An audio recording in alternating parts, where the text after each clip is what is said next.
Eat it. Oxygen. Why we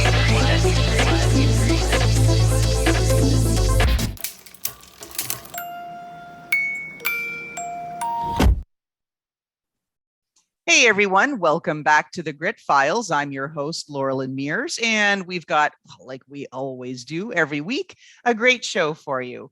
In the house today, we've got Dr. Deborah Jonas, and she is the director at the Center for Education, Research, and Innovation as part of SRI Education.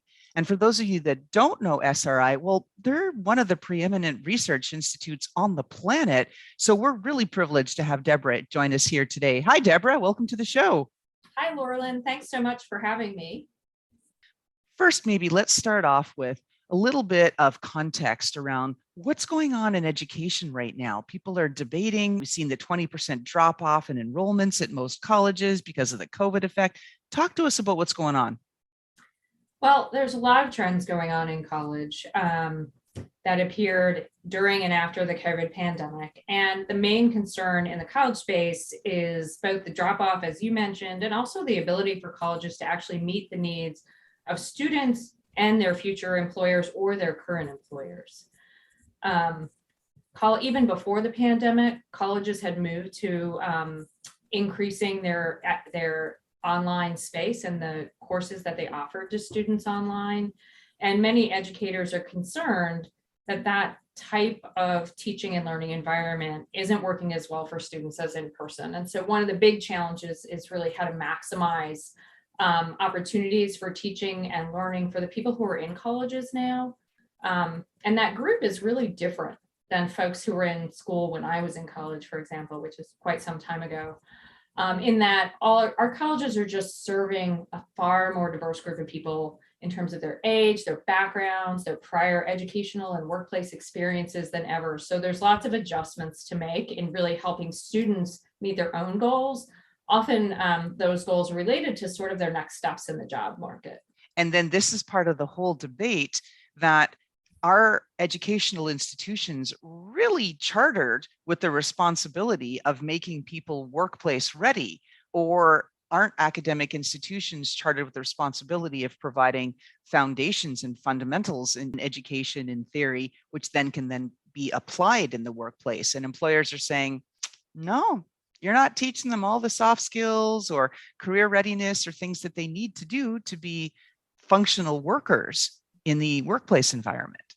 I think we know that there are some really fabulous examples of colleges and universities that work closely with employers, sometimes even design programs with the institutions and create that very close alignment between programs and employer needs. And in some ways, it's good for students or prospective students to really step back and understand, what is it as a student that you're interested in pursuing, and how does this program help me meet my goals now and get me ready for the next steps? So you might imagine, if I enroll in a program that's going to take me 2 years, 3 years, am I going to be in a good place after 3 years to make a decision about what to do next? Am I going to be ready for that next step in my career? Am I going to be ready for that next step in graduate school?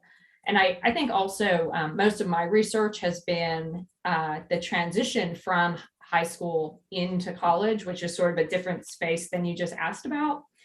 I think what's really important that we remember about that transition space is creating opportunities for students so that when they leave, they have a choice about what to do next.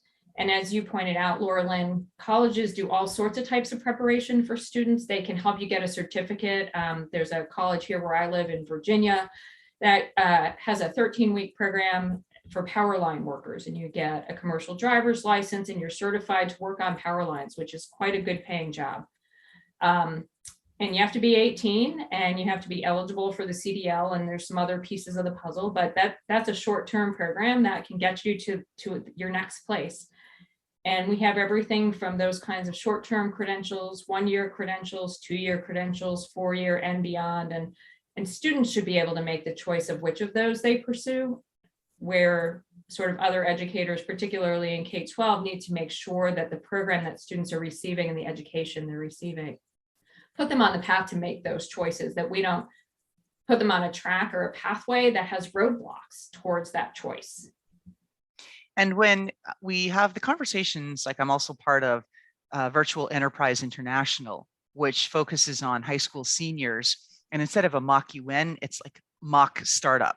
Right. And so everyone is tasked with having their own startup. Someone's a CEO, and they do all these perturbations throughout the air, like, oh, the CEO quit. Now what? Right? The founder quit.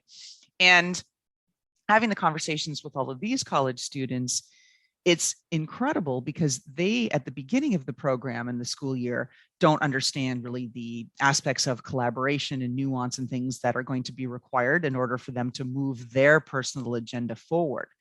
And when you compare their learnings and their trajectory to those who haven't had access to a program like that, it's remarkably different. And so my question is, like, all of the work, you've got such a large research team looking at concepts, design, evaluating what's going on. Do you think that there should be an overhaul to the current curriculum, maybe all the way through K-12, or certainly in the latter couple of years of high school, to better prepare them for this transition to college? So I think there are opportunities to update the curriculum and how we teach in ways that better prepare students for really what I view as sort of the next steps of their lives, right? High school graduation isn't a college graduation too. They're not endpoints. They're really the next steps, the doors to the rest of your life. And so a lot of the things we're teaching in K-12, students need those skills to prepare for the rest of their lives. So we can't just throw the baby out with the bathwater, right? We want mathematics in particular is super important for employers. Employers tell us students need math skills, the problem solving skills, the ability to structure the problems they face, which we currently learn often in mathematics classes. They need those skills to succeed in the current job market. And so we can't just get rid of all that. The question is, how do we teach in ways that are relevant to students and help students understand? For example, let's say you're a student who really likes to move around, they don't sit still, likes to work with their hands. A good work-based learning program, which many of our schools provide now, can help that student understand, well, does that mean that I should go into construction or plumbing or be a surgeon? Or a teacher working with young children where I'm sitting on the floor and moving all day. All of those things are feasible for this, the hypothetical student who's not sitting still in class. And my question would be to the school is how do we make sure teachers help students see that and then provide them the learning program to explore the different opportunities that they might enjoy, as well as to learn the academic and non-academic skills that they need to be successful in whatever they want to do and the choices that they want to make. And given the prominence of SRI now, like, of course, SRI education, I would think that people within and across boards of education and higher levels of administration within the education sector, not even just higher ed, but K through 12 and at the government levels, local and state, and even federal, that they're listening attentively to what you all are putting forward with respect to policy changes, potentially even curriculum changes. Are you getting the support and the ears that you feel that you need to really move things, or you just have to generally accept that it's just a very slow process and you guys are on it and everybody's doing their best? So our team at SRI, we're really in this to make a difference for the people who we serve. And so we strive to work with clients who are really in it to support and create the opportunities to create those changes at every level of the system. And you were tapping into that. So a couple of things, Deborah. So number one, of course, change is brutally hard. And not only is it hard to affect change, many people on the receiving end of that change resist it, right? For one reason or another. So you've got two sides and automatic like friction right there. The second point that I wanted to make is that nobody gets it right all the time, right? I mean, I don't know any people like that. I know a few who think they do, but I don't really know anybody who gets it right all the time, individually or organizationally. And then the third point, just as you were wrapping up your statement, that's exactly where I wanted to go. It's all about those fundamental skills of teaching people how to learn. And I think that has been, I don't know, maybe a little bit overshadowed. So many people are focused on like, oh, did you get the STEM curriculum? And oh my goodness, well, they cut out all of the wonderful arts and creative programs and music and things like this in favor of one more stupid math class that I don't want my kid to take because my kid's not good at math and hates math. But what I think needs to be, where there needs to be more emphasis, is that how students can be taught to learn and be more independent. No emphasis. I mean, I'm kind of rambling on. Like, I don't know. There's not really a question there. It's more of a statement. Like, are you seeing some of the same things, or are people really dialed into the value of teaching people how to learn? I think both are most certainly out there. We've got examples, for example, the entire career and technical education program in West Virginia is based on the exact concept that you just mentioned earlier with your innovators, where the CTE classroom is a business and the students have to run it as a business. And the whole idea is to actually help the programs evolve from rote learning and here's what you have to know, so go learn it and bring it back, to a problem-solving business-like environment so that students have those experiential skills. There's programs all over the country like that, some of which the schools create, some of which they create with employers and colleges. So I definitely think we have a ways to go in terms of some of our schools really helping students to learn to think and learn to learn. And a lot of that can be done within our current curriculum. So you don't necessarily have to have huge changes to learning standards. If you build the expectation, for example, that when you're learning various math constructs, students are problem solving. And oftentimes in math, it's actually not about getting the answer right, but knowing how to get to the answer. So teaching students how to structure that problem for learning and maybe see that there are lots of ways to solve those problems. It's actually very common in great math classes. And so a lot of the work that we've been doing over the past several years is helping educators change the structure of their classroom and their teaching to meet the current learning standards while providing those thinking opportunities, learning to learn opportunities, and problem solving activities for students in ways that build the kind of lifelong learning skills that you were mentioning just a minute ago. And at the same time, what the evidence supports in math is that rote learning and just being able to spit back the information is really, that's more arithmetic, and mathematics is more about thinking and problem solving, and takes a higher level of thinking than basic arithmetic and rote mathematical knowledge. And you need both. I mean, we do need to know how to multiply and add, subtract, and divide. So Deborah, I'm a chicky poo poo who loves math and science and all that good stuff. And I brand myself as a STEMinist. And yeah, well, right. I even have the t-shirt. I meant to wear it today, but it was so hot, and it's got pink sparkles on the STEM part with all these microscopes and computers and really cool stuff. That said, some of the studies that have come out recently are showing the continued decline of interest in girls in pursuing STEM subjects, particularly mathematics and physics. Still quite a bit of interest in biology and some of the sciences there, so that's good to see. But what do we do differently to get people jazzed about science? People are getting chances to talk to astronauts now through teleschool and everything else. What more is there to be done? I mean, you're SRI, you have access to everything. You can talk to astronauts.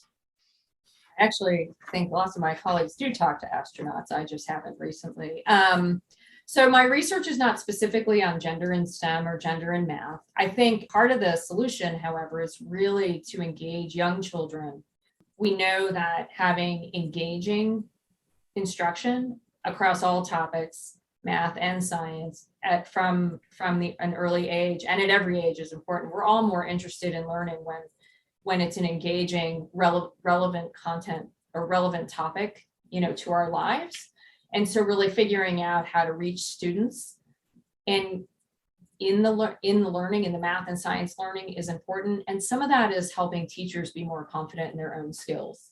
I think communities, we often are engaging communities. Our researchers at SRI finding ways to engage the broader community, whether it's the library, volunteers, reaching out to NASA and other science-based organizations to help our schools in this space. Teaching takes a village. Oh, I love that. And I love community learning. And as a nerd, I would have been one of the first people signing up for that. Me, my parents would have been running behind me to come join. So that's fantastic. And I'd like to transition just into the last few minutes we have into some conversation in and around some of the personal experiences and things, because I do think that you've helped really underscore how things are getting better. People are listening. There are dedicated research programs and efforts like your own who are committed to making differences in how our students, our youth learn and how they will be prepared for success in their lives, regardless of which path they take. So that's really exciting. Now, in the last couple of minutes, some fun questions and some silly ones, right? Because, we can have this conversation too. If I gave you an undo button and you get to hit it once, what do you undo? What do I undo? That's really hard. I would actually, I know what I would have learned a foreign language and be fully fluent in a foreign language I would have been that, fluent for decades. Gotcha. Now, what about you? You've been on a tremendous journey from your graduate school efforts to the large leadership program that you're working through, and you manage quite a significant team of scientists and educators and all kinds of folks. How have you changed since you started this journey? Oh, in so many ways. There usually are several, yes. I would say I am far more comfortable speaking in a public space than I ever was when I started. I have had people tell me from a very young age I shouldn't do public speaking, and I spent some time thinking actively I should prove them wrong. And then I continue to learn it's not a space, and here I am on a podcast. So clearly speaking publicly, it's not a space I'm super comfortable in. And I continue to work at getting better and better at public speaking. And well, there you go. And I appreciate you being here and being vulnerable and sharing that. Public speaking is one of the biggest fears that most people have. And in this digital world of living, learning, and everything that we're doing online, you pretty much need to be prepared to be able to speak and engage, at whatever level. And so you're doing a great job. And I'm sure if our audience is here, you hear applause for Deborah, the background. And I'm lucky. My grade 4 teacher, who I adore, I mean, she died a really long time ago, but she was the one who said, "You're not going to be shy. Come away from that wall, speak." Pushed me up against the wall, hit my stomach, raise your diaphragm, let the words come out. I was, oh my God. And you know what? Ever since then, bring it on. I'm loud, I'm on the stage, I'm good. So she changed my trajectory. And that was Rita Muldoon. And I owe her so much. You got to keep in touch. You got to thank those teachers, right? Like you said, you go back to grade 3, grade 4, it matters. It really does. And so we got to thank the teachers out there doing what we do, doing what they do. Yep, absolutely. Thank the teachers every day. All right, a couple of quick things. How can our audience help you, Deborah? What do you need from us? I think really being supportive of young people in their pursuits and understanding that the different disciplines that schools teach, science, math, reading, writing, they're all important as young people grow and decide what pathways they want to take, and be supportive and positive. I think the other thing, back to sort of your point, Loralyn, about learning how to learn, don't be so quick to give people the answers. It's good to struggle. Students need to learn to struggle a little bit and be confident that they can get through that struggle. In math, folks have taught me it's called productive struggle. It's also about growth mindset. They're all kind of connected. And so supporting young people to struggle and not feel like we always have to give them the answer is actually what every one of us in our day-to-day life can do to help students and help the schools. Oh, hear to that. Yes. I'm all for it, right? It's like, yeah. Here. No. Yeah. I'm not a coddler. No. A funny story, maybe. Before my oldest went to kindergarten, I met with the principal just to learn more about the school and what to expect as a parent. And I asked him, and I said, so can you help me understand how your teachers help students to fail in a non-threatening way? How can they learn that they're not always successful and move past that and grow from it? And he was a bit stumped. And I would say for all of us, let's crack that nut and think about how we can let our young people not always get the right answer and have to move forward without that being a threatening environment, without threatening their grade, without threatening their ability to be promoted or succeed in life, but really just learn how to learn from that not getting the right answer. Oh, I love that. And that's what, I want to encourage our listeners to do. Be like Deborah. Go talk to the principals and the teachers in your schools, again, in a respectful and non-threatening way, but saying, how can we all work together as a community to provide the support that's needed so that if someone does fail, it's not the end of the world. They just learn from it and grow from it, right? I mean, that's the whole point. Yeah. All right. Last question. Bring it home for us, Deborah. We are going into your closet and we're taking a look at the shoes that you have.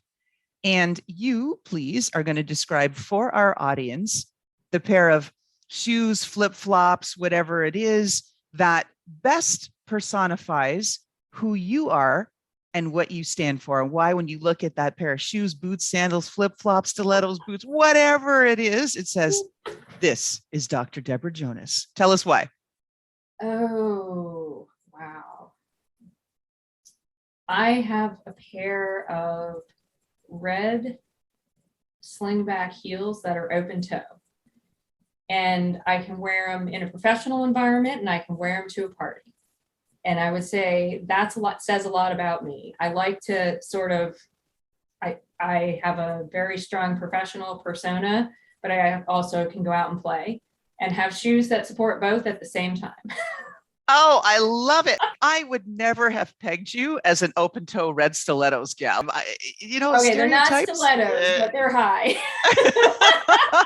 Definitely not stilettos, So again, I could walk in the summer, I could probably walk into a Washington, D.C. government office building in them. So not stilettos, but high heel. And then go out to happy hour that evening with friends, like in a non-professional environment in those same red shoes. Oh, that's great. It's such power and fun. And I've learned over 150 plus podcasts, I shouldn't ever, ever make assumptions. I did that once, and one of the gentlemen that was on my show, and he said his favorite were custom made high heels. Well, who knew, right? There you go. So I don't assume anything anymore, and I'm open to all kinds of answers. We've had golf shoes, hiking boots, destroyed shoes, all kinds of things. So it's a really fun question to answer. Yeah. So have you had water shoes? Yes, actually, we had one person who spends a lot of time on the beach. Mm-hmm. Yeah, who's coming. I don't really know if there's a pair of shoes or type of shoes that we haven't had yet in 150 questions. That's awesome. Yeah, it's fun. It's my signature question. So with that, thank you very much, Dr. Deborah Jonas, SRI Director, Education and Programs. We really appreciate you taking the time to come on to the Grit Files today to talk to us about some of the programs that you're doing and how you're really trying to drive change to make it so that all of our students learn how to fail comfortably, learn how to learn, and move forward to be successful and happy young adults as they enter their lives. All right. Thank you so much for having me. And importantly, that they have the skills and experiences they need to make choices when they leave high school. I love it. Everybody needs choice. Thank you so much, Deborah. Thanks. Have a great afternoon. And how about that fantastic intro by Touch Circle?